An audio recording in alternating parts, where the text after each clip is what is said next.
I apologize in advance if I seem a little out of it. Got kind of crazy last night. I woke up in a bed that wasn't mine. What? Yeah. In an apartment that wasn't at first yours. That wasn't that yours. wasn't mine. Uh-oh. And yeah, it was like an air mattress too. That was kind of cool. And I had a blanket. Somebody tucked me in. I left you last night, and I kept asking you if you were okay because you were just like. Well, I remember that. I was like, yeah, I'm okay. Okay. But then after you left, it wasn't okay. It was not okay. We had like a fucking bottle of Jameson in the trunk, and I was just like, oh, one more shot before we go. Did Nico buy that? Did Nico buy that? Yeah, I think so. Was it happy endings? Happy endings? Yeah, it was a good night, or you just ended up drunk somewhere? I just ended up drunk somewhere. Yeah, I think it was kind of uneventful actually. I mean, I woke up in a house full of dudes, so you know what I mean. It wasn't anything like you know like that, but it was cool. I had fun. I don't usually drink. I don't anymore. You know what I'm saying? I used to get trashed like that all the time, like every weekend. But it's been a while since I woke up in a house. And if you need proof of that, I'm not familiar with, you know. If you need proof of that, just listen to the early episodes of Aloha Broha, where every single one was you being drunk or hungover. Professionalism. he's just on blast. There's no comeback whatsoever. Speaking of Aloha Broha, hey, hi, hello. What are you up to? This is the Aloha Broha podcast. I'm one of your hosts, John Cozy. With me, as always, is Science Ben. Science. Cheeks. What's good? Yeah, and our guest today is Aloha Hype. Yeah. AKA Juan Rivera. Yeah. How you doing, man? Good. Thanks for having being on me the podcast. Thanks for having me, you guys. I appreciate it. No doubt. Yeah, aloha. So you've been busy. Aloha Hype TV coming up. Well, I'm trying to basically, when it comes down to it, I'm just trying to hype up the Aloha State. Period. Point blank. Music, culture, fashion. Aloha Shine a Broha. spotlight on the people that deserve Everybody, yeah. I mean, there's some really, really talented individuals here. And basically, what I want to do is put the magnifying glass on everybody as much as possible. Everyone, not just a selected person or just one guy. Yeah, you're not biased, you know? Yeah, everyone.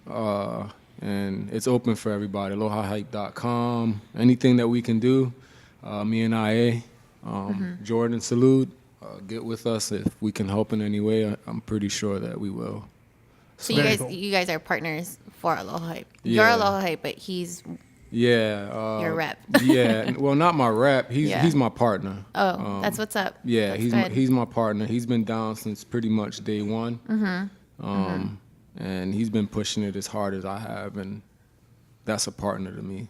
No, that's good. Somebody that helps you ins and out. Yeah, he's a cool dude too. He's a friend. He's more of a friend than a partner. Let's put it like that. That's good though. That's good.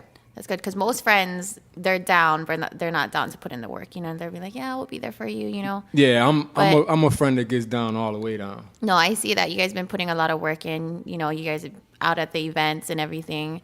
Yeah, like his music, everything, anything that we can do. You guys reciprocate. Yeah. I mean, like I said, he's my friend, and so me personally, I do anything for my friend. So that's what's up. Yeah. That's a very Hawaiian and Aloha way to I'm be not too. Actually, I'm not from Hawaii.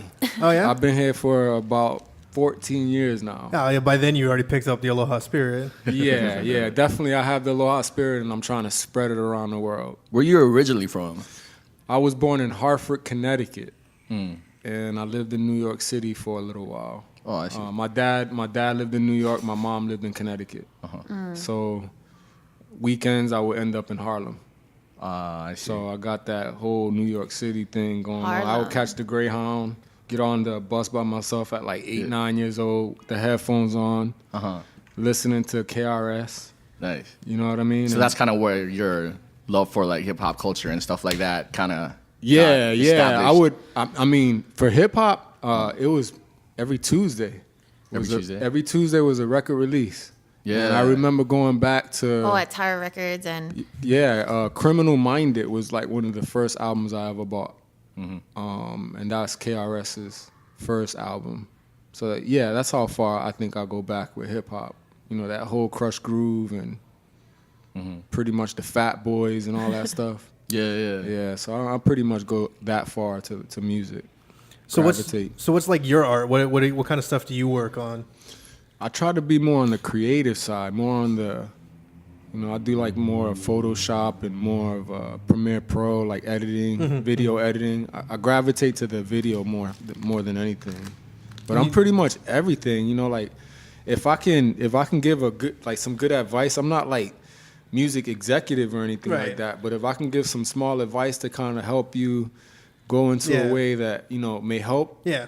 It may help. You don't have to listen to me. And that's the thing is, like, you got taste. So, I mean, it's not like you're commenting on stuff that you don't know about. Yeah, it's more of a taste thing. Yeah. But you as a person, you could take it for what it is, a grain of salt, or just be like, that's cool. I'm going to listen to you and try it, and or not. So. Did you actually practice any elements? Like, did you rap or did you I did. I got into the whole like rapping and writing and and sitting in front of the mirror for a long time and pounding it out like for real, like smoking a lot of weed, thinking that's my solution to be the dopest MC, 'cause it's on point. If I don't smoke weed, I'm slow, like it ain't gonna be right, but yeah, I pretty much I wrote a lot, I had pads.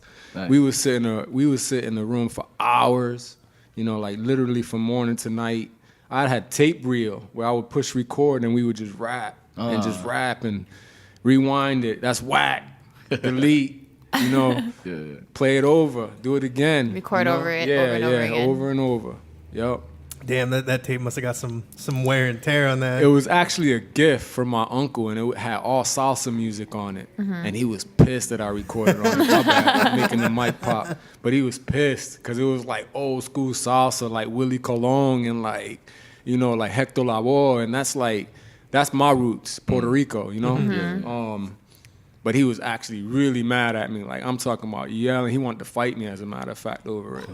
But we didn't give a shit. We was high and, we was straight. Like, you're doing your thing. Yeah, we were doing our thing. I mean, I'm talking about like, this was when I was like 10 to like 14 years old. So I'm thinking I'm going back to like 90, 89, around that time when we was actually all into it. Wow. Yeah. Okay. So I got like a really far history with the music. Mm-hmm. So what made you decide to go from New York to Hawaii? Is that where you made my brother was here in the Marines. Yeah. And he was on me, like constantly, like, just come visit. And, he knew what was going on back home wasn't, the safest thing for the family members and stuff. So he was trying to get everybody to move out here. So I came to visit. And when I came to visit, I was just blown away. Fell in love. Oh, I fell in love right away. Like, I took his car. He lived in Kapolei. Mm-hmm. I threw myself into Waikiki all by myself, just chilling, parked the car, walking down the... I explored it. And I was just like, yeah, this is dope. I never took the flight back. I had a round-trip ticket, never went back. Nice. I just left it, talked to my moms, called her up, was like, hey, send my shit. Then she moved out here. Nice. What was your introduction to, like, Hawaii hip hop when you first got here, and how do you think it compares to what you saw in New York? I mean, I can go back, like, thinking about it. What was my introduction? I don't really, like, I went to a few shows, I think it was, or I went to like a club and like I saw, people like performing. I think it was Blue Tropics. I think it was maybe. Was it Tropics or something like that? By the theaters? Yeah. Yeah, Tropics. I went in there, I saw a few heads, and it's pretty dope, So I really enjoyed it. I was more of the listening to my own stuff. I was kind of keeping to myself first. Like I explored. I went out and, kind of looked at everything, but I kind of kept to myself and kind of like started venturing out a little later. Yeah. Yeah. I see. Yeah. That's kind of like how I do it too. I'm kind of like I keep to myself a lot. Yeah. And it wasn't until like maybe a few years ago where I started really branching out and trying to work with other people outside of my crew. I feel like that's something I still need to work on. Like collaborating with people. I'm so like in my own zone sometimes. I feel like it brings growth when you do that. Yeah. Well, so I'm starting to realize when I bring in Sheiks and Science Band to collaborate on this thing. Yeah. It helps me grow. And now I'm trying to do that with my music as well. You recently hit a little peak in getting back into music, huh? Yeah. Oh yeah, I've been writing like crazy. I've been writing trash, but I've been writing like crazy. But you've been working too. You just put out Old Secure Nightly, which is You make beats though too, right? Yeah, I make beats. Yeah. DJ. I used to do graffiti. My homie Posky said I could b-boy if I wanted to. Maybe. I used to be able to 6-step, but that's about it. But yeah. Yeah, I dance in front of the mirror, bro. All in front of the mirror, especially before you go to the club. Like, get back into it. But I'm old, so a lot of the stuff is more of like kicking back and watching. Nowadays. Plus, I'm a type 1 diabetic, so I can't go hard in the paint like I used to. Like drinking and smoking and all that stuff. I kind of lean back a little bit. Yeah. So I want to know, where did you start your vision for Aloha Hype? Like, how did that begin? Where did that start for you when you came back? Because obviously that started when you moved here, right? Yeah. So where did you... I saw the lack of it. You saw what was missing? Yeah, I saw it was missing. I saw...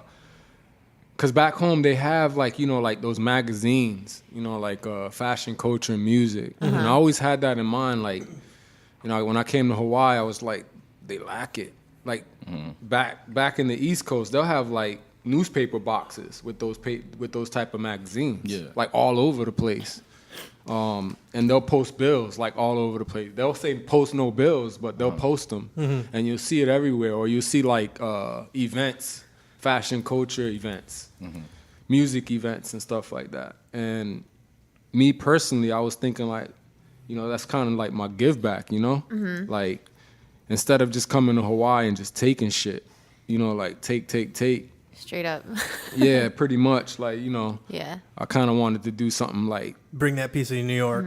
Yeah, but also kind of like my give back, for...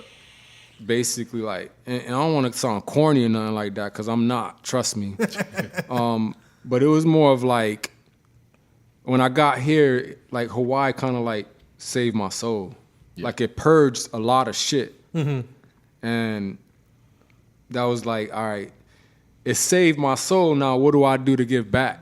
And that was kind of like, let me help people, get on. Yeah. And so I created it. Five, I think it was like $8. It took GoDaddy. It was an idea. Like, I looked around because I didn't want to bite nobody's shit. Right. So I looked around and I saw that no one was really doing it. So I put it out and I was trying to think of like what could be a dope name, and I combined like Aloha Hype. Let me hype people up, and that's basically what I came up to. And basically like linking up with IA, he kind of helped magnify it to people that are already established here. You know what I mean? And so he did that on his own because he felt the same way how I felt about Aloha Hype. Right. So how did you and Jordan meet, IA? Through, the funny thing is I met him, I was standing right next to him. Swear to God. At it was a sneaker, like, I don't know the name of it. It was a sneaker event. Dunk Exchange? Dunk Exchange. That's exactly where I met him. I was standing next to him, and I think it was Duke from Freelance. Yeah. He had me stop by his booth. So I was like, all right, cool. So I supported. I bought a hat or two. I try to buy shit. You know what I mean? To put it on the website, or I'll jack somebody's picture and put it up on the website. It don't cost them anything. So I was talking to Duke. And he was like, hey, this is Juan of Aloha Hype. He was like, what? I kind of wanted to keep incognito and not anybody know who I was because it's not about me. You know what I mean? Right. And he was like, IA was like, dude, I never knew who was behind that shit, And he was like, it's great to meet you and blah, blah, blah. He took an interest. And I'm like, all right, cool. You know what I mean? That's what's up. Good to meet you. I heard of your music. I saw your your Flight 808 shit, all that. The movement. I saw your movement. That shit was dope. And we had a mutual, understanding of each other. And at that point, we linked up and, tried to move forward. You mentioned how you try to stay incognito because it's like you said, it's not about you. It's about hyping up everyone else and whatnot. Yeah. And that's a weird kind of double-edged sword of this type of business. Is like, you, even if you're doing it for like those reasons, which are great reasons, you still like need to get your name out there so that you can like connect to other people, so that you can find the people that I found that at some point it got to that point that I had to kind of like venture out and meet people to bring it forward, because it got to the point where it was like stagnated. Like, all right, I'm doing what I'm doing, but they don't know who to connect with to bring that forward. So you're right. Yeah, at some point I did have to go out and kind of like try to meet people and say, hey, what's up? Yeah, rub palms and shit. What's up? Try to put your shit on my site. You know what I mean? Because I personally believe, and not to my benefit, fuck it, to my benefit. Let's say, because people say, yeah, it is to your benefit. Fuck it. But I personally believe that it should be bigger than what it really is. Right. You know what I mean? And that's what it is. It should be. Period. Well, and the way you gotta look at it too is like, it costs money to do these things and help out the scene and whatnot. So like you have to make a little bit of money just so you can keep doing what it is you're doing to help spread the news of the scene and whatnot. So like, yeah, it's helping you out, but really, like, I mean, the majority of that money, from what I can tell, is all going back into like doing more shit to like help out the various cultures and scenes out here and whatnot, and like trying to pump up more people. Yeah, the only way that it survived is through my other shit, like making a music video and not charging a whole $1,000 or $1,500 like some other cats are, or building a website for a company for $1,000. You know what I mean? So take that money and then pump it back into buying a doper camera to elevate someone else. You know what I mean? Right. Vision, yeah, that's what I've done to kind of keep it alive. So there's a loop. It could, like I said, it'd be nicer if there was a big sponsor to be like, yo, you know, I see your vision. Here's some bread so that you can make they shit better. Yeah. You know, and that's a thought. You know what I mean? But it is what it is now. And it's hard to pull off. Like me and my buddy Shane, we do comedy shows out here, and we've been trying to find the right sponsor because like we're both, well, I don't get on stage as much anymore, but we're both still comedians, and we started doing the shows because we wanted to put on a good comedy show for the audience, and so that like the comedians that we brought down had a good show too. And we wanted to make sure, like, because like every other comedy show that you see out here, you got to pay like $50-something just to see the person, and like most people can't afford that. Right. And so we wanted to put on like we do everything we can to never go above $20 a ticket, and if we can go lower than that, we usually do. And so that was like kind of our guideline. And so like we went into doing these shows for a year now with not trying to make money. Like we're like, look, we just need enough so that we can keep doing it. Right. And it's been for a year and a few months now, we've been trying to find a sponsor that can be like basically an in name only. So like we need someone who wanted to give us funds so that we can keep doing this, and you know we'll pump them up, we'll talk about them every show in promotion and whatnot, but like we need to also have a sponsor that's not trying to get like a return out of it too, because we're not going to be, that's not the kind of show that we're running. If we were going to do that, we would have to charge way more, the quality of the show would go down and whatnot. Right. So like it's really hard to find that kind of sponsor that sees like, oh, okay, I get what you're doing with this. Yeah, At the end of the day, for me, honestly, I have a family. You know what I mean? I got a wife, I got kids, and I got to pay taxes. So, Yeah. I mean, when it comes down to it, if people can help with that, I'm cool with it. If not, then, you know, I got to keep moving. I keep moving regardless. Like, there's been so many roadblocks in regards to what I've been trying to do and what me and I have been trying to do. Yeah. Just pole vault it. Just keep jumping and going, like Mario. Don't Seriously. stop running, yeah. Like, Mario Brothers, bro. Just keep going. And unfortunately, I wish there wasn't roadblocks. I wish everybody's doors were open, but in reality, that's not the case. Give me an example of a roadblock. One of the major ones that you guys always come up with or jump over. I don't want to be negative, you know? No, I mean, it's just going to show like how you guys get over it because... well, I'm not going to pinpoint a specific roadblock. What I'll say is all doors should be open. Right. We should get invites to everything, media-wise. You know what I mean? So for the website. For the website. You know, I've wanted to do an e-magazine, like a flip style magazine that goes out to newsletter, like subscribers. For the TV show, everybody should get down. Everyone should be calling, not us hunting you down. But unfortunately, that's not the case. Right. So at this point, we'll hunt you down until it happens. I mean, at some point, you know, it's going to get to the point where they'll come to us and our doors will be open. Right. So that's what it is. What is one of the hardest things, or what are one of the difficulties you had to deal with in the very beginning when starting this journey with Aloha Hype? Time. Balancing time? Well, I worked for Time Warner for almost 10 years. Right. So at the same time, I was doing all the Aloha Hype stuff. Oh, so you were I was working the grave shift, getting up. I would take the grave shift so I could be available during the day or at night so that I can go out and try to get like footage or pictures or anything. And back to work, 10:30 at night, monitoring the whole cable system for the entire state.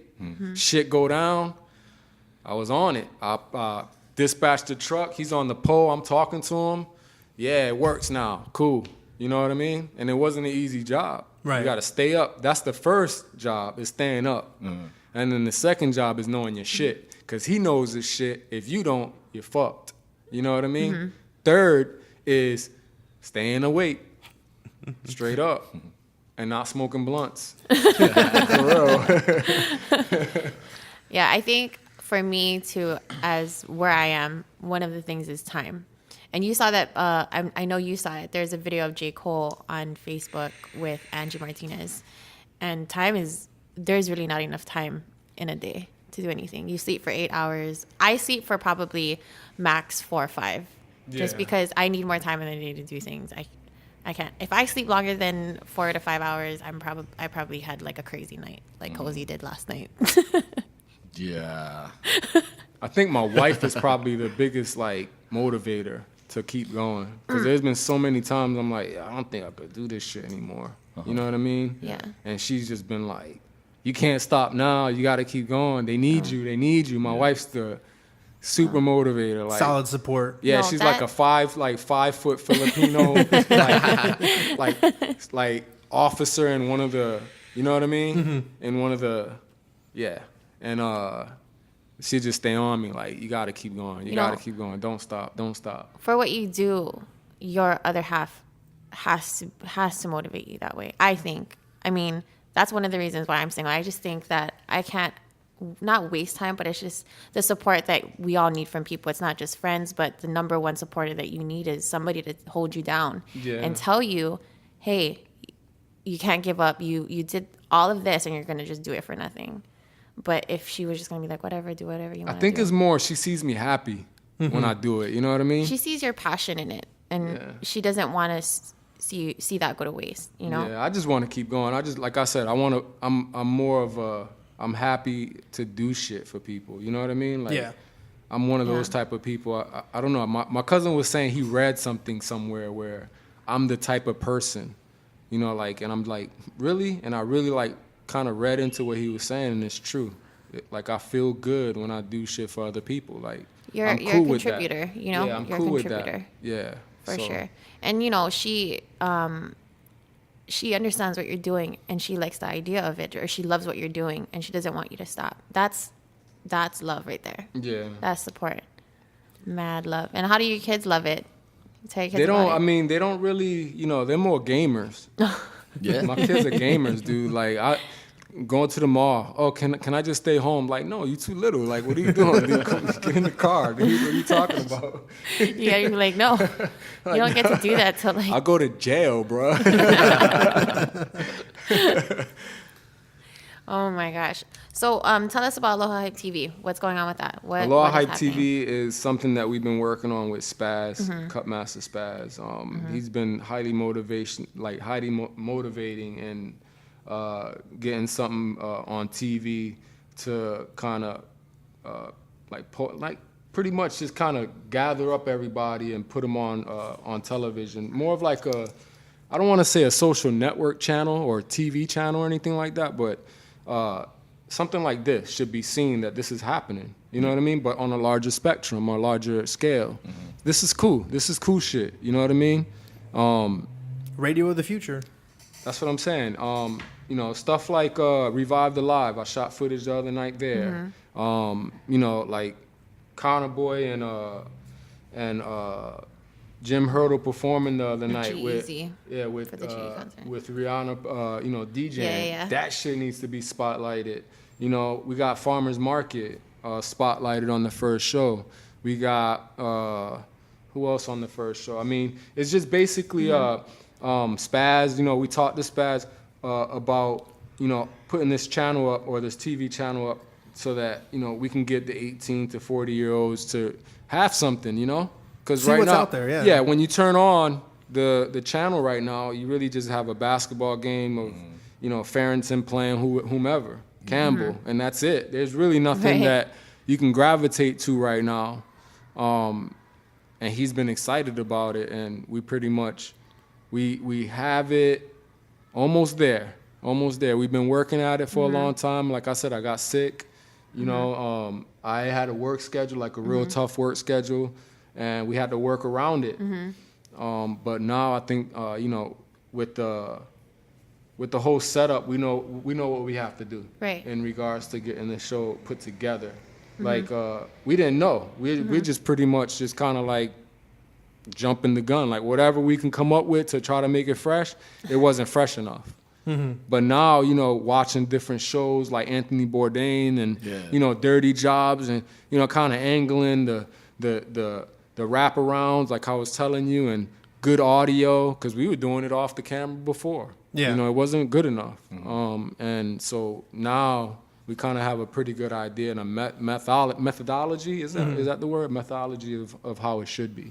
And it's kind of a showcase sort of show where you're just kind of popping around to these different things that are happening around fashion town. Culture, just like Hawaii's fashion culture and music. It stays to that main thing that we've been screaming the whole time. So what you said, fashion, culture, and music? Yep.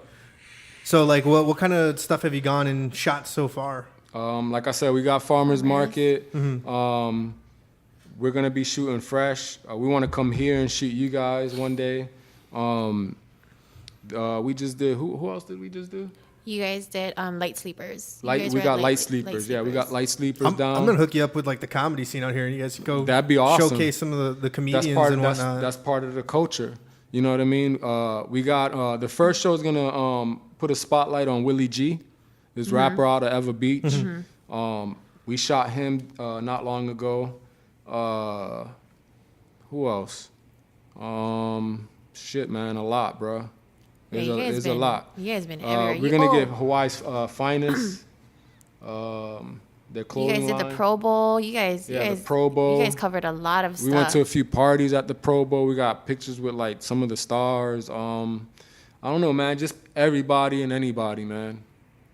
That's dope. You know. We want to, like I said, we want to put everybody on blast. That sounds awesome, and I agree with you 100%. Like that's something that Hawaii's kind of been missing. Like I think part of the reason why the various subcultures and whatnot are so small is because like most of the regular people that would go to these kind of shows, they don't know that they're happening half the time. And so like having something like that's able to shine that spotlight on it and like let people know like, oh, there's this kind of stuff out there for you to come do and see and check out. Man, more than just like hanging out at a club. It costs $0 for me to say this cat is dope. You know what I mean? Yeah. It costs like zero, like no pennies at all to say Jim Hurdle is like one of the dopest producers I know. You know what I mean? Like I've told him that to his face. You know? Yeah. It cost me zero to tell him that, to make him feel good. You know what I mean? You know, it doesn't cost anything to say this show is dope as fuck. You know what I mean? That actually reminds me of one of my favorite Kevin Smith quotes. And he's like, encouragement costs me like... I saw a rapper say that. Yeah. And it stuck in my brain the whole time. Encouragement costs nothing. Like always encourage an artist because that little bit of encouragement could be the thing that makes this guy... He goes and writes the song that you love listening to, 2 years down the line, or this person ends up making the movie that's like your favorite movie of all time and whatnot, all because you went and encouraged them to be an artist. I got a bunch of advice for cats, Stop complaining about other cats. Right. You know what I mean? Right. For real, like, do your shit. Yeah. You know? Let's get into that a little bit because in any industry, there's a lot of people that give advice, and there's the stubborn heads that don't want to take it. But I'm nobody to give advice. You know what I mean? Like, I've been saying that too. Like, I don't know what it takes to make a song. You know what I mean? I'm not a songwriter like that. Like I said, I was a kid that rapped from like 10 to like 19 years old. Yeah. At one point, I thought it was dope. I thought I was ready. You know what I mean? But now everybody's gonna think you're ready. And those 9 years, they not a waste to me. You know what I mean? That's my time. I put that time in. You know, 10 years or 15 years of rapping. That's my time. I enjoyed that shit. That's like a kid that takes a skateboard and jumps off the curb, busts his head open, but he goes back. You know what I mean? And he keeps doing it to get nastier with it, right? Yeah. That's what you gotta do. You gotta get nasty with it. You gotta put that time in. What Kanye said? Kanye said some shit like, and he said a lot of things. Yeah, he can be an asshole straight up. But he said some shit like, I sat in the basement for 3 summers. I'm meant to do these numbers, some shit like that. Yeah. Where he sat in the basement for like ever and like made like 300 beats or some shit like that. Yeah.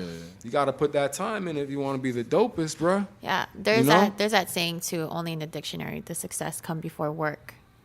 And I believe that because people think that it's just so easy. You do something, you put money into it, and then nothing happens. You wasted your money. You didn't take the time to educate yourself. You didn't take the time to research. You didn't take the time to get to know people, network, find out what you can't do, find out what other people can do for you, what you can do for them, collaborate. And a lot of people are stubborn. Like, they're really stubborn sometimes. And I'm just like, okay, you'll learn when you realize that you can't do everything on your own. Yeah, I got 10 years unaccounted for in my life that I wasted my time. I can't really go into details on it, but people need to stop wasting their fucking time. You know what I mean? Yeah. Like, if your shit ain't about rapping, don't rap.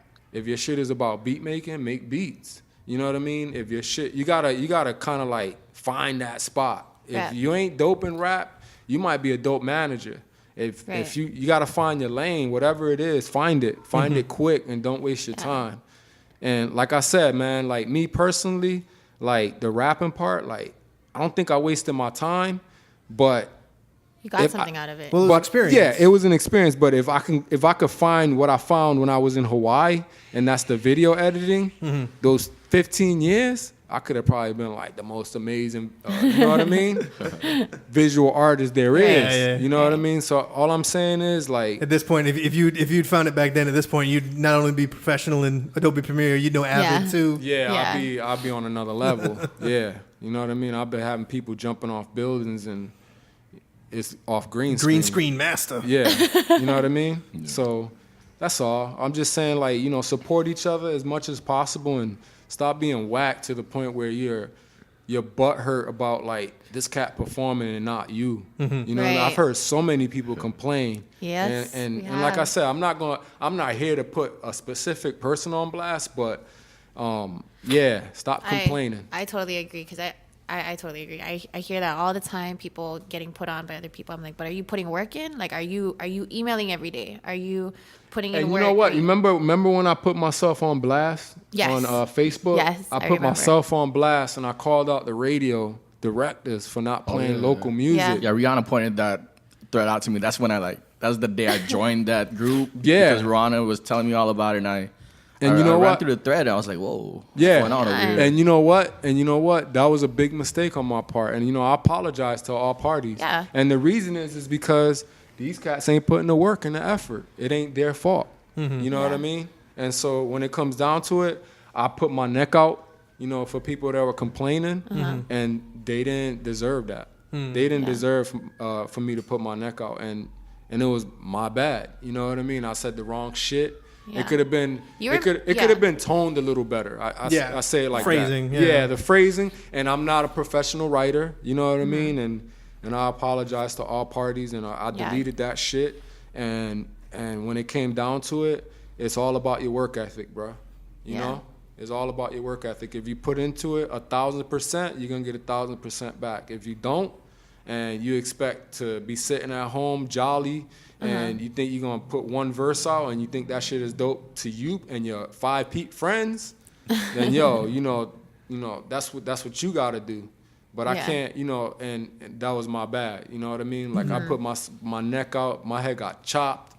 I got phone calls, text messages, like, what the fuck, Juan? And you know what I mean? Like, seriously. No. And it was more of like, damn, you know, like, maybe they are being blackballed. Like, I don't hear you, John Cozy, on the, you know what I mean? Or your workhouse group on the radio.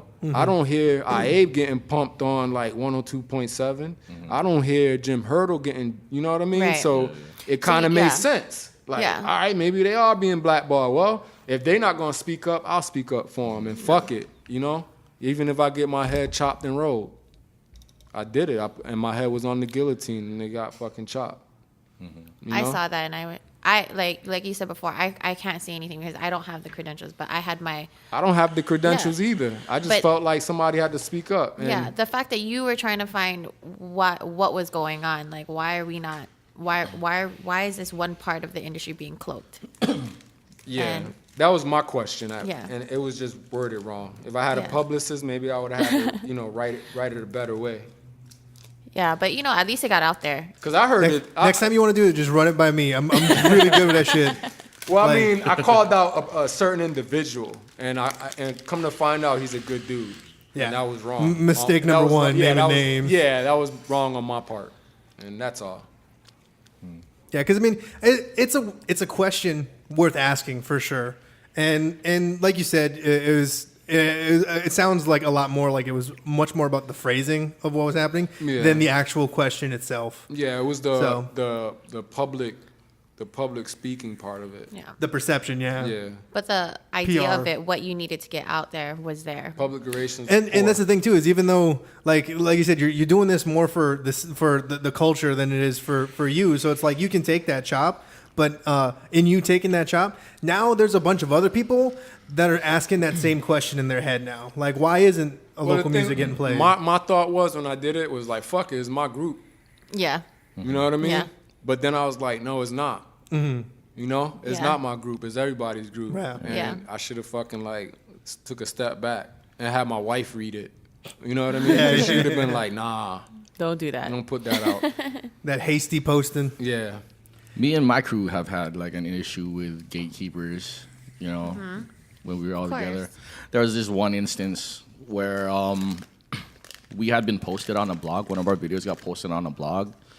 And then I guess the person that posted it talked to somebody else. And then all of a sudden we had to go through somebody else in order to post on that blog versus the guy just posted it because he thought it was dope. But now he has to go to this one guy for permission to post our music on the blog. And that got me thinking, like, why don't we just start our own blog? You know what I mean? Right. So with access to the internet, do you think that the internet is underutilized in the Hawaii hip-hop scene? And maybe that's, you know, that could be another reason that's why you're doing the Aloha Hype thing, is to take advantage of the internet, right? Yeah. Yeah, my history with the internet goes back to like fucking like Al Gore and shit. When he fucking like opened it up for everybody, like HTML, CSS, all that shit. I got into like web design and like real technical aspect of it, like CSS and fucking like designing like websites from like scratch in class and shit. Yeah. I designed like the Big Pun, like dope ass website. I got a fucking like A+. You know what I mean? Yeah. So like I think it is underutilized. Like if I was to ask a artist, like, do you have a website? Oh no, you know, I'm working on it. Yeah. You know what I mean? Oh, where are you working on it? Shouldn't be working on it, should be done. You know what I mean? It doesn't have to be by me. Well, yeah, and I mean, like, especially with stuff like Squarespace and whatnot. Yeah. Exactly. Yeah, and they've made it The very resources easy. are there. Yeah. You know what I mean? So like, you don't need Juan of Aloha Hype to do anything for you. Now, can I give you pointers and tips and advice? Sure, I can. Yeah, and the thing too is like if they want that extra professional touch, then they can always come to you because that's what you're there for. That's what you do. Right. But I mean, like just to have something up in the meantime until they can afford to go do an extra professional one. Right. There's tools out there that for everyone to use. Yeah, like Facebook is not gonna make you a star, bro. No. You know what I mean? There's got to be like 35 different avenues. You know what I mean? There's so many different resources. Are you tracking, you know what I mean, everything that you're doing? Are you? How many people view your videos? Where did they view them from? What city and state? Are you attacking that city and state? You know what I mean? Are you finding out like other ways? What's your social rank? There's social rank apps. You know what I mean? How are you utilizing like your Instagram? Why do you have like 500 people following you and you're following 3,000? You know what I mean? Like the statistics of it, there's the stats of it. Like there's analytics. You know what I mean? It sounds like you, since like there's people now that are going to college to get the kind of education that you came up in the scene with, like because you started going on the internet as soon as you could, and when social media became a thing, you basically learned social media marketing on your own, doing all this stuff, and now there's people going to university getting degrees in how to do social media marketing. Bro, I brought a fucking, you know what gateway computers were? Yes. I bought a gateway computer. The fucking monitor was huge. Like, I'm talking about like a big-headed robot, dude.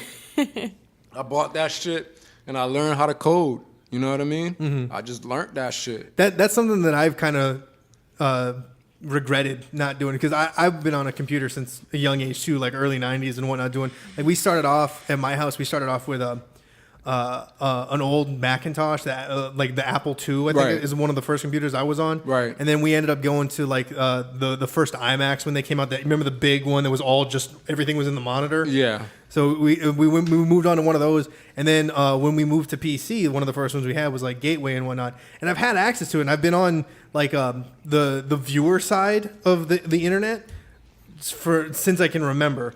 But like I've always kind of regretted not like getting into like how to do coding and how to like design a website and stuff like that.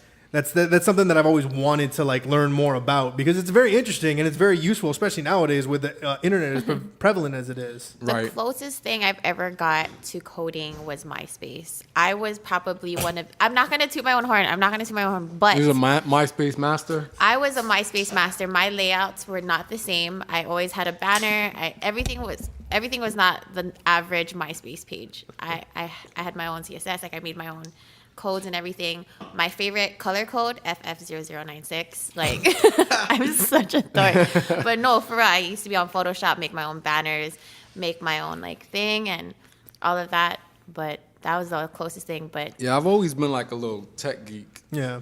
Always. The closest I ever got to it was back in the like I went to Kapolei High School, and one of the big things about Kapolei High School was like it was supposed to have a computer for every student, and then like everyone on the fucking island started going to Kapolei like right off the bat. So like, oh, we don't have enough computers for this shit. But like we had like computer labs and whatnot, and I remember like messing around with the command prompt, and because it was all networked, we were able to do net sends to people, and like other people little text text messages or putting a file into someone's like folder. Yeah, and it would like pop, like you could like make a like essentially like what looked like a warning box pop up on their screen, and it would read a message. And so like people who didn't know what was going on, like you'd like send them a virus. Yeah, you'd send them a message be like fatal error, imminent shutdown in 30 seconds, and then you send them another one. It's like 15 seconds, and then you're like 3, 2, 1.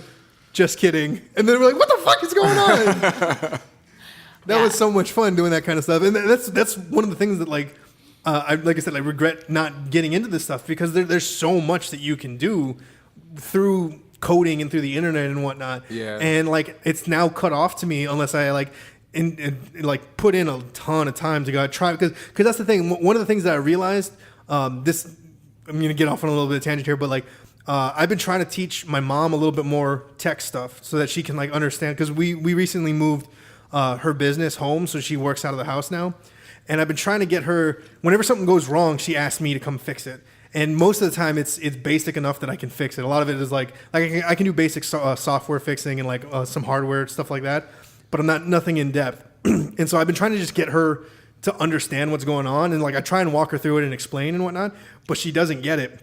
And I realized that part of the reason is because she wasn't taking all the baby steps that I was taking to get to where I am. So she's still way down here, and so she like nothing is making that connection, because she has to like go through all these baby steps. And so like I realized too where my knowledge is lacking. Like for me to get to like probably where you're at, where like I understand all this code, I have to like go back and like go through all these baby steps and take all that time. Like you said, put in that work. It was trial and error. Yeah. You know what I mean? Like I had a professor that would literally like take a fucking arrow out, and the whole website will break and say, "Where's the problem?" You know what I mean? Oh shit! You gotta fucking go through code, tracking that shit. Like there it is. It's thousands missing the fucking arrow or a fucking the slash. bracket thing. Yeah, it's so crazy because just one thing will just fuck up the whole thing. Yep. It's just so stupid. Yep. I got really good enough on MySpace to where if people jacked my codes, it would just be fucked up on their page. It was dude. I had a fucking client I built a website for, right? And someone hacked it and put a fucking walking dick. Oh my god! I swear, a cartoon of a walking dick. Like a dick with feet. That's crazy. That's exactly what he put. Wow. You've been hacked. You've been hacked, and it all just flashed. You've been hacked with the dick walking across the screen, bro. On his page? On anybody that went to the website. Oh shit! He was so pissed at me, and I got to fix it. Yeah. You know what I mean? But that's still a You lot must of have code been- to fucking You must peel have been through. laughing. well, yeah, I was. I couldn't laugh in front of him, but yeah, I laughed. She was hilarious. My God. Mine was I had a Windows when I was doing MySpace and all that. If you right clicked, a pop up would come up and say, stealing's illegal. I would say some stupid shit like on there, like now you can go to hell because you're trying to steal my codes. Like I was being so lame back then. So I learned how to hide the admin screen for WordPress, basically. Oh, you know what I mean? Yeah. Now it's like, before it was like, fuck. This dude had a walking dick across the screen. So now that you're doing a lot of web design, how hard is it to convert one website to make it available on mobile, like a mobile layout? Well, normally what I do is I try to actually remove the mobile layout so that the site looks exactly like how It would looks on on the computer. Yeah. Okay. That's what I try to go for. A lot of people don't like to do that, but that's what I go for. I like the same look on all devices. Right. And the way to do that is just delete the fucking viewport code. Oh, okay.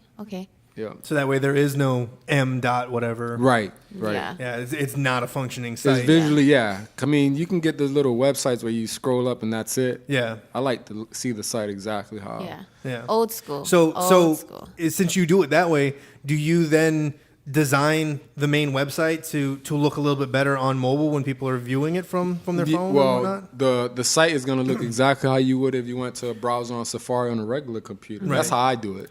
So, but what I'm saying is because I remember there's still a lot of old sites that have been up forever and whatnot. Where I remember when I first started going, I didn't have an iPhone when it came out, but I got the first the G1, the Android, the very first Android one. Yeah. And I remember when I first started going to websites on it, there were some websites where it was just because it was a large layout website, it would look really fucking tiny on the phone. And so, do you plan your layout so that it looks good both in normal format and on the mobile format? Yeah.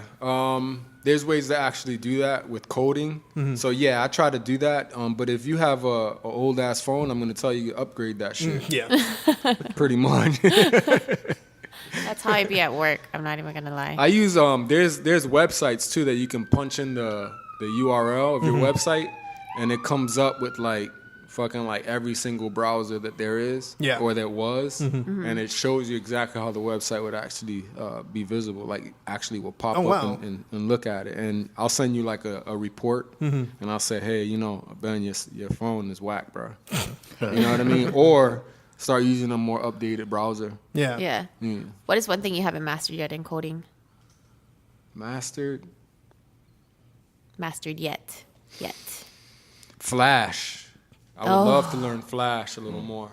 Isn't The Flash animation. going out? Yeah, okay. it's I now. thought you were talking about Flash coding because Flash coding is starting to die out, isn't It's it? changed over to animation now. Yeah. It's basically called animate. Yeah. Or animate shit. Yeah, Or some shit like that. it's gotten Flash. super popular, and it got popular from sites like Newgrounds and whatnot because there was a bunch of people who knew some basic coding, but learned picked up Flash and the animation that you can do through Flash so much easier because it does make it somewhat simple to someone who's starting out in that kind of thing. Yeah, I saw some dope shit Yeah. on fucking Instagram, and I fucking found out exactly how they did it, and it's through this animate software on Adobe. Yeah. And I have it on my computer, but I'm like, fuck, I don't know action scripts. Yeah. There's action scripts Yeah. that's different just for that program.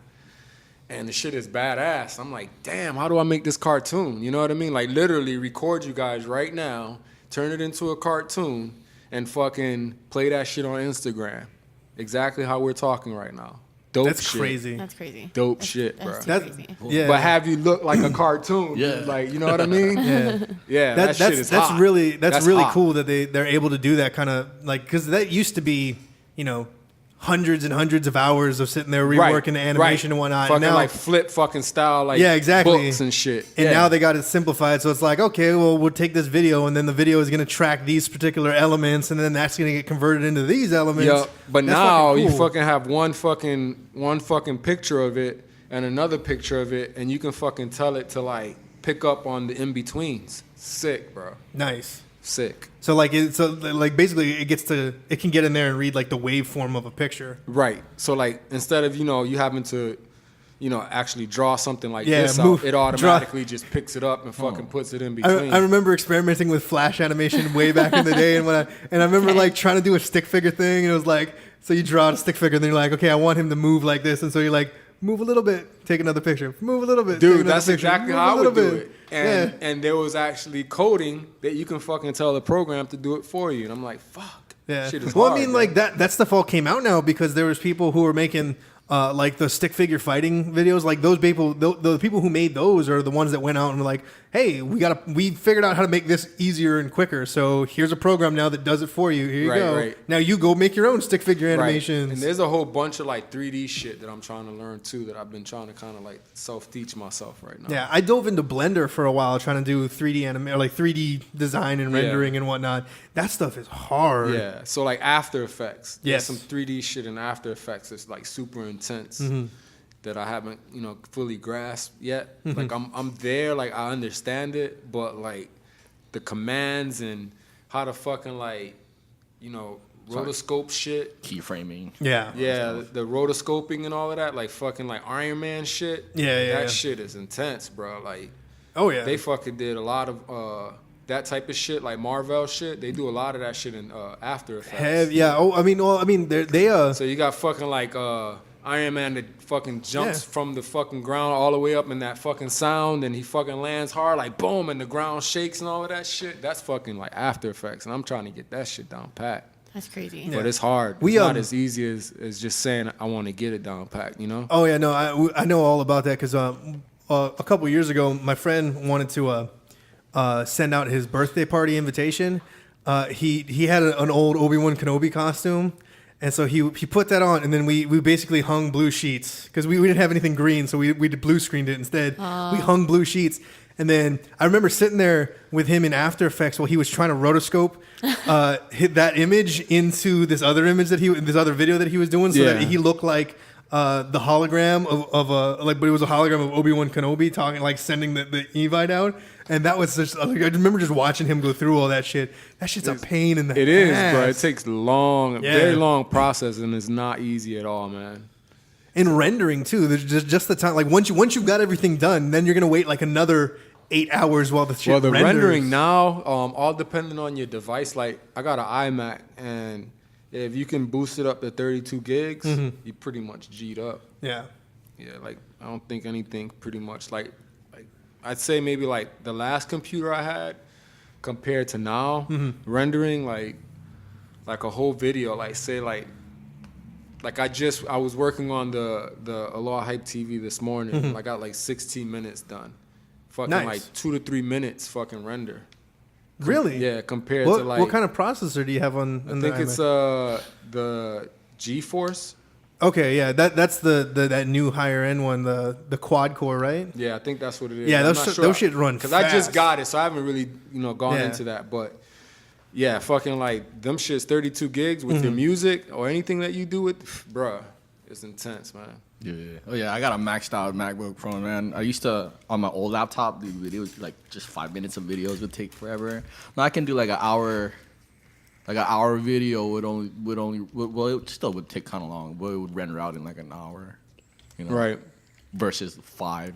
Right, or right. 6, you know Yeah, what I mean? that's how it was with me. And like fucking like even to watch the video I'm working on sucked. Oh yeah. Now imagine like trying to render entire, like 5-minute entire scenes that are all done in After Effects and everything, like Yeah, everything that's in the just next scene. level. It takes that, forever, that- yeah. yeah, that's just like Like you Actually, sit yeah. there and have like this like 30-second scene that's all CG essentially, and it's just like, okay, come back in 24 hours and it'll be you rendered. gotta have a souped up computer. for Yeah, that shit. we actually have 3 computers all connected together, and they're all running the same. They're all Yeah. running to work it out. That's crazy. I really want to learn After Effects too, just to like how to animate stuff, so I can make cool little titles from my YouTube videos Yeah. and shit. But yeah, I still haven't. Well, I didn't put the time in yet, but that's one thing I'm looking to work for. Yeah, work definitely, on, bro. shit. After Effects is the serious shit, bro. You can get that down pat. Yeah, you can go a long way with that. So besides you do web design, you shoot music videos and all of that. I know you've told me you're kind of managing some artists. Well, kinda. I'm more of a support each other type thing. Yeah, you know? yeah. Developer. Well, more of like for example, we're doing Fresh, right? Right. Support each other. Yes. Aloha Hype is actually a huge help right now to Fresh that's coming up. So nervous, and I want to personally thank him in front of me on this podcast. Thank you for your time. I really appreciate it, because you don't have to do this. Like it's that's the thing about doing something like this, Aloha Broha, or collaborating with an artist, or shooting a music video, or whatever. I was talking to Coins the other day. I was down east side.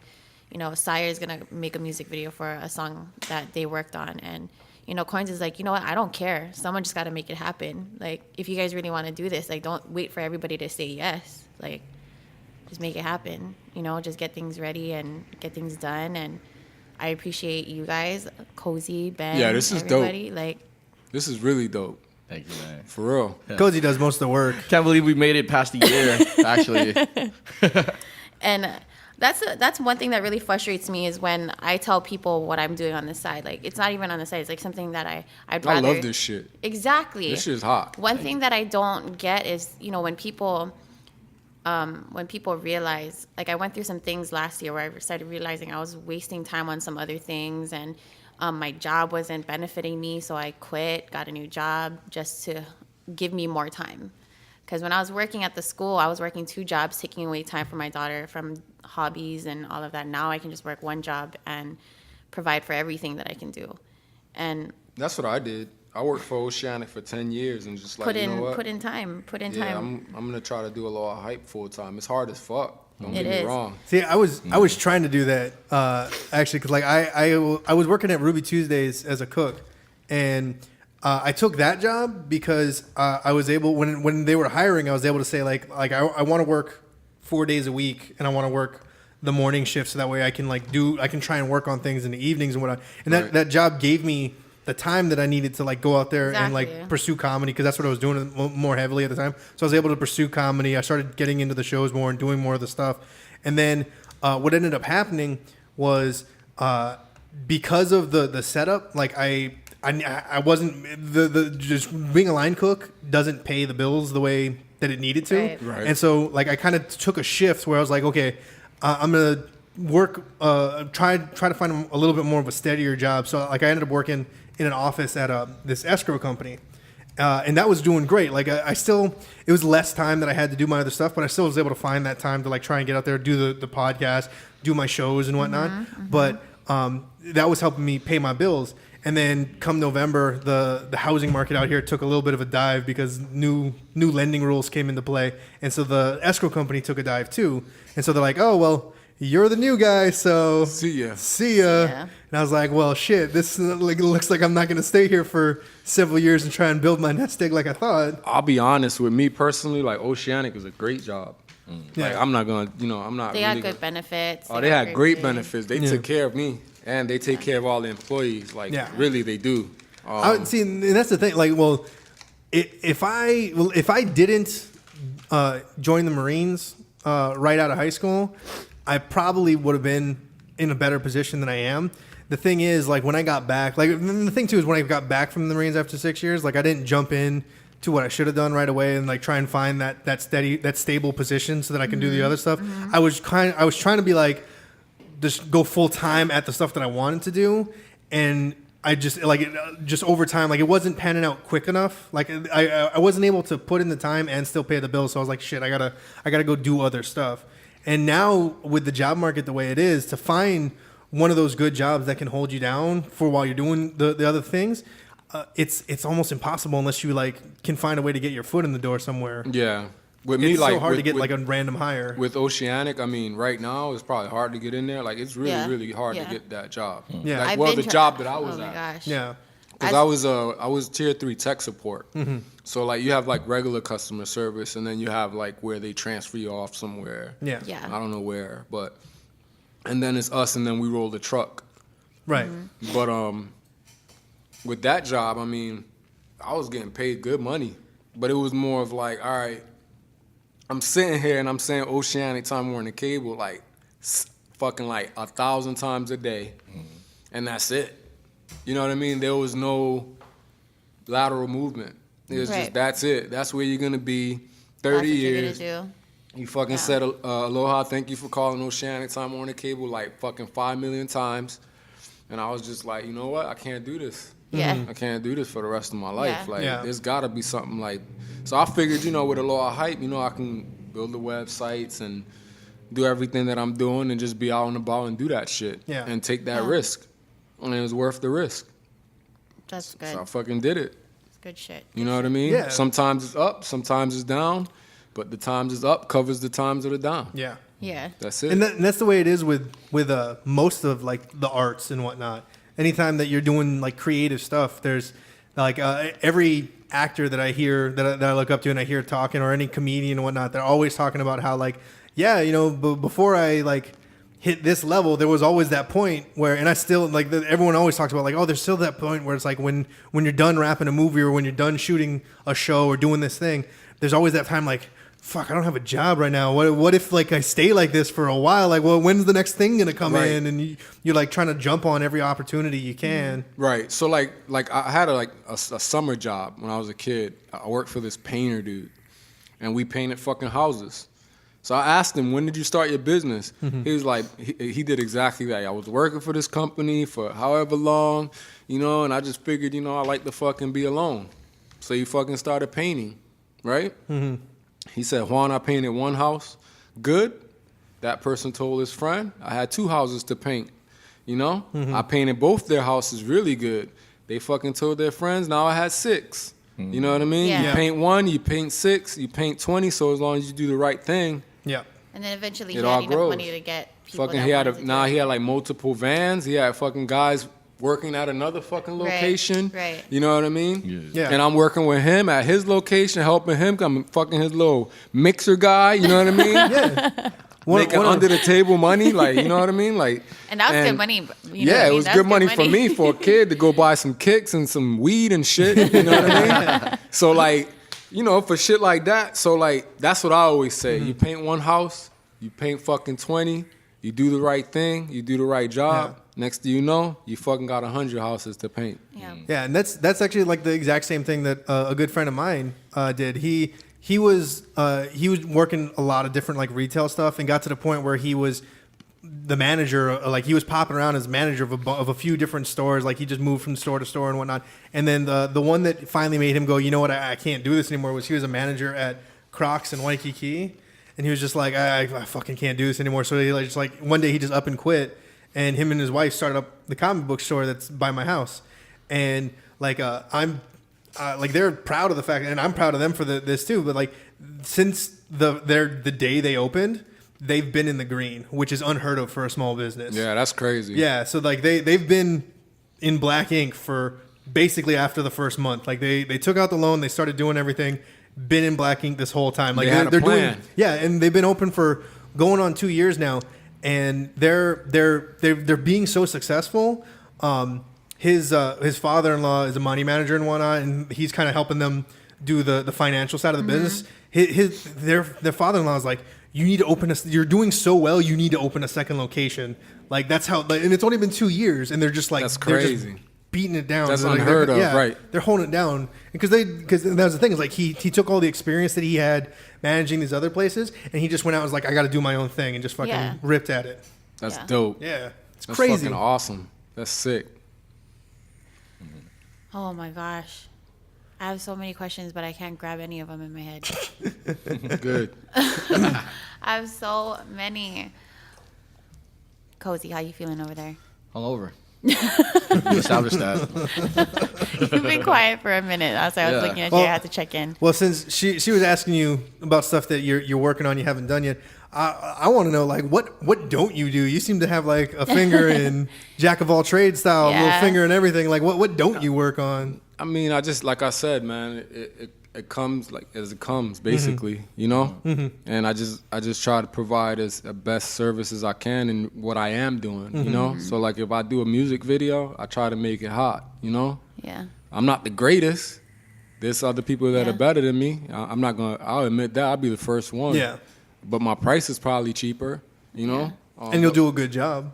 Exactly. Yeah. I'll try to put it out there as best as possible. But besides that, I'm just trying to pretty much just try to cover all the bases, you know? So like if it's branding or helping a clothing line, like I've taught to people, like, you know, help them for free. Yeah. You know what I mean? Like with their clothing brands, I've done some Instagram videos for some clothing brands. They loved them, so we kept working. You know, we created that working relationship. Right. But besides that, man, it's pretty much just trying to help everybody as much as I can for the cheapest price possible. And you are appreciated. Just letting you know. You are very appreciated. Yeah, I feel appreciated, you know? That's good. Because you do so many different things, are you ever afraid of spreading yourself too thin? Because that's one problem that I have. Because I do The a jack lot of of all different trades, things. yes. Jack of all trades, master of none, as they say. Yeah. Yep. I definitely, I do fear it. You know, sometimes, you know, like that talk with the wife. Yeah. You know what I mean? Yeah. And it all comes down to being able to pay the bills. Yeah. You know, so she tells me just gravitate to the website sometimes, you know?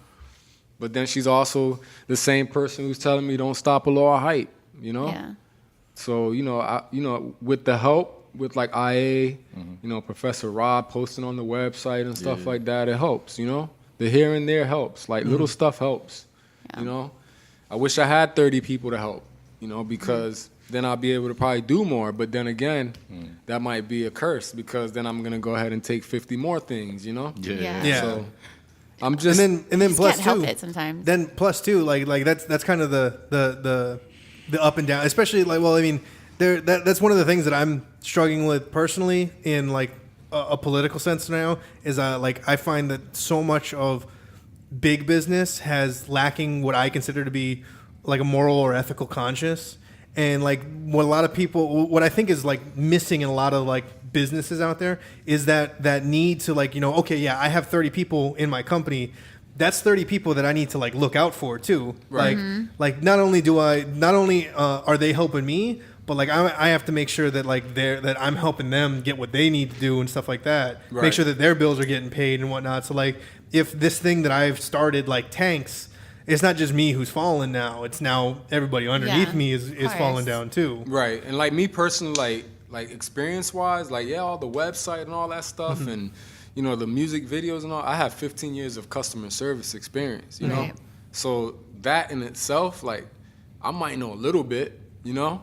So to help, you know, to be able to help, like, you know, put people on the spotlight and all that stuff is good. Yeah. But the customer service experience would probably be better for you. You know? That high professionalism. Yeah, like I understand a lot of shit that I've you know, the mud that I've gone through, like working at Oceana, getting yelled at on the phone for the cable and shit like that. You know, like tough skin, you know? So I've come a long way. So being able to do like all the shit, you know, like 30, 50 different things, it's tough sometimes. Yeah. It's hard to say no. Yeah. Because I'm genuinely, I want to say a genuinely nice person. Yeah. You know what I'm saying? Yeah, and that's part of being, especially with the position that you've built for yourself, where you want to help out people. Like it's painful to say no to someone, even though like that's the thing though. I created that lane because I got no. You know what I mean? So many no's. Right. You know what I mean? So I was like, fuck it. like how you said, when it comes down to it, fuck, create your own shit. You know what I'm saying? So that's what I did. I was like tired of people saying no to whatever I was trying to do. Yeah. You know? And again, it wasn't much because I came in with my eyes closed. I literally didn't know Hawaii at all. Yeah. You know what I mean? But it was more of that give back. Like I said, like I literally, really, really wholehearted created that shit to give back. Because a lot of my shit got expunged, like my heart, like my soul, like everything that I've been through some shit in my life, you know? Right. And so to come here and experience that goodness where people are like, go ahead, Shaka, like, what do you mean? Go ahead, where? I'm driving down the road, cats are letting you on, you know, go ahead and take the right first, you know, like, huh? Like what? Like what? Yelling at them, like, what are you talking about? You know, so. Not used to that hospitality. Well, I mean, more of just like, letting that barrier go, you know? Yeah. Like dropping it's not that big of a deal. Dropping the defenses. Just, you know. There you go. Yeah. That defense mechanism that you gain in the mainland, you know what I mean? Like I had to like fucking let that shit go. Like my brother used to be like, let it go already, you know what I mean? Like you're not living on the mainland no more. Like fuck. You know, you're right. You know? Like I gotta let it go. It was so like embedded in your brain to be a fucking asshole. You know what I mean? Yeah.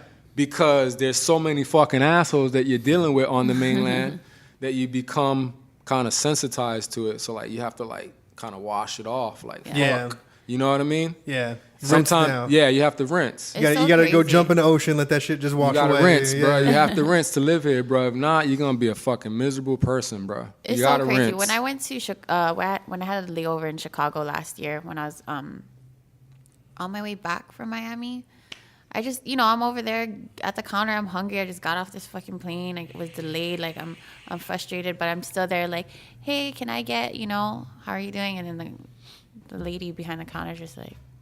It takes me 2 or 3 days now. I want to come home. Yeah. You know what I mean? Like, when I go to, like, Connecticut or New York City. Yeah. Like, I love my hometown. I can still walk through my neighborhood, no problem. I can walk through New York City, no problem. I have no problems at all. I got nothing but love for everybody there. Yeah. They have nothing but love for me. I know it for a fact. You know what I mean? Like, but they're like, why are you here? You know what I mean? Like, why are you here, bruh? Go back, leave. You know, there's nothing here. Nothing's changed. So funny. That's how some people feel about Hawaii sometimes. Like, you reach your peak at one point. And I tell my sister now, she's in Arizona, and I tell her, like, don't just stick here. Like, grow, experience life, experience different people, experience different life lessons that you're gonna learn when you're on your own in college. And right now, she's just like, I lost my ID. I need $10 and I'm just like stuck, but like she's taken care of. It's just that she's just no. She's in Arizona. She's just like, oh, I need to go get $10, and I'm like, man, $10 when I was your age was like a lot of stuff. You know what I mean? I could make it last, but she's learning, and that's what I wanted to throw her in the deep end and be like, hey, you need to learn how to like live on your own. Like she has two older sisters, me, who after high school. I moved in with my boyfriend at the time, had a baby, didn't go to college, and then she has we have my stepsister, her half sister, who went to college, traveled abroad, did things differently. I have the street smarts sometimes, and then she has the book smarts, so we guide her in that right direction. And sometimes she wanted to go to school here, but I told her, I was like, I think it would be best for you if you just move off island for a little bit and then come back. Experience that difference. Yeah. And there's a big difference. Since she moved, she's been to Vegas like 4 freaking times. I'm just like, you're not even fucking 21 yet. What the fuck are you doing living better than I am? Like, nice. Yes, but she's loving it, and she has her boyfriend who joined the Air Force, and they're still together, but the distance, and they're handling it really good. I don't mean to be the Debbie Downer, but I always tell her just like, hey, always expect the worst. Things don't always last, but just always be prepared for it. So she's doing really good. She's growing. I'm seeing her blossom, and it's just amazing. Nice. Sniffles. Sorry. I got bad allergies.